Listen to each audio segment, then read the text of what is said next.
Saya meminta Perdana Menteri menyatakan komitmen kerajaan dalam menangani isu integriti dan rasuah dalam negara yang kini dilihat lebih tertumpu kepada ekonomi dan kesihatan akibat pandemik COVID-19.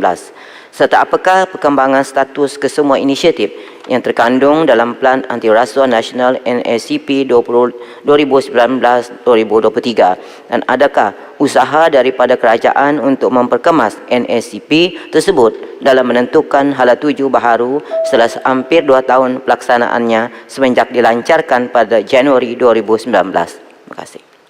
Saya persilakan Yang Amat Berhormat Perdana Menteri untuk menjawab dalam tempoh masa 3 minit. Terima kasih Tuan Ketua. Untuk makluman ahli yang berhormat, bagaimana yang diumumkan pada 11 Mac 2020 yang lalu, Kerajaan Perikatan Nasional telah menyatakan komitmen untuk menentang dan membenteras rasuah. Dalam hal ini, kerajaan akan meneruskan usaha untuk meningkatkan tadbir urus dan integriti melalui pelaksanaan Plan Anti Rasuah Nasional NACP 2019-2023. Ini bagi meningkatkan kecekapan dan ketelusan pengurusan kerajaan berteraskan prinsip governance, integriti dan anti rasuah. Ia selaras dengan titah Kebawah Duli Yang Maha Mulia Seri Paduka Baginda Yang di-Pertuan Agong semasa sidang pembukaan penggal ketiga Parlimen ke-14 pada 18 Mei 2020 yang lalu agar kerajaan terus melaksanakan NACP. Sehingga 31 Mei 2020, sebanyak 28 inisiatif di bawah 6 strategi pelaksanaan NACP berkenaan telah selesai dilaksanakan, iaitu 1. Tadbir urus politik 13 inisiatif, 2. Pentadbiran sektor awam 3 inisiatif, 3. Perolehan awam 4 inisiatif, 4. Perundangan dan kehakiman 1 inisiatif, kelima, penguatkuasaan undang-undang 5 inisiatif, 6. Tadbir urus korporat 2 inisiatif. Bagi memastikan hasrat murni kerajaan ini dapat dilaksanakan secara tersusun dan berkesan, peranan Pusat Governance, Integriti dan Anti Rasuah GIACC sebagai Sekretariat Jawatankuasa Khas Kabinet mengenai Anti Rasuah JAKMA dikekalkan. JAKMA dipertanggungjawabkan menyelaras pelaksanaan, memantau dan menilai keberkesanan semua inisiatif berkaitan governance, integriti dan anti rasuah di semua sektor sama ada kerajaan maupun swasta.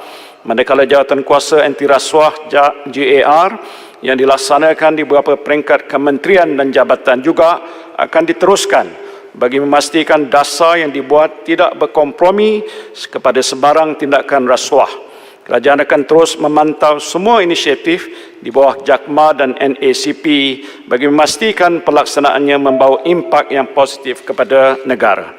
Semua pendekatan dan usaha ke arah membenteras amalan rasuah dan salah guna kuasa akan diberikan penekanan oleh Kerajaan Perikatan Nasional melalui dasar-dasar yang telah dipersetujui seperti yang dinyatakan dalam inisiatif NACP 2019-2023 termasuk inisiatif NACP yang berbentuk berasaskan Laporan Pertubuhan Bangsa-Bangsa Bersatu PBB melalui penyataan United Nations Convention on Anti-Corruption dan NACP 2019-2023 dibuat dengan mengambil kira piawaian laporan antarabangsa PBB melalui UNCAC.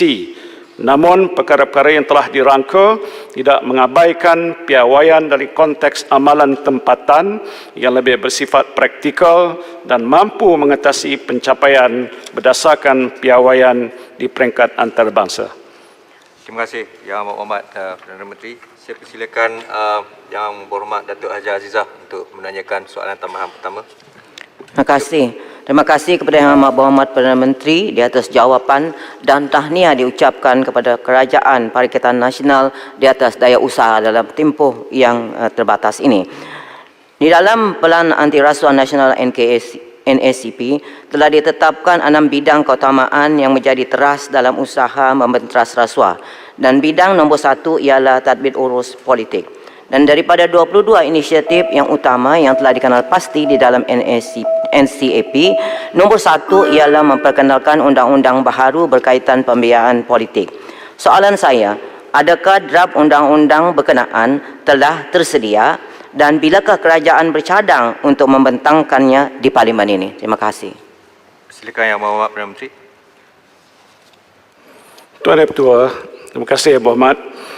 Kerajaan mengambil maklum bahawa memang terdapat keperluan untuk kita wujudkan suatu rang undang-undang yang mengawal sumbangan politik, dan secara amnya keperluan ini telah dinyatakan di bawah inisiatif 1.2.5 NACP, dan setakat ini dasar sumbangan politik dalam kerangka undang-undang telah pun dikemukakan pada jawatan kuasa pilihan khas menimbang rang undang-undang Parlimen dibentang 7 November 2019 dalam pentadbiran yang dahulu, dan PSC telah diminta untuk menyediakan laporan berkaitan dengan dasar sumbangan politik kepada kerajaan sebelum mesyuarat kedua penggal ketiga Parlimen ke-14.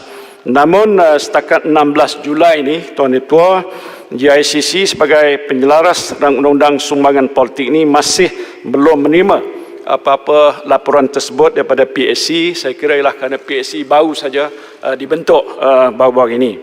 Jadi mengambil kira keadaan semasa, PSC akan meneruskan penyediaan laporan berkaitan dengan dasar sumbangan politik ini dan mengemukakannya kepada kerajaan bila siap nanti, insya-Allah.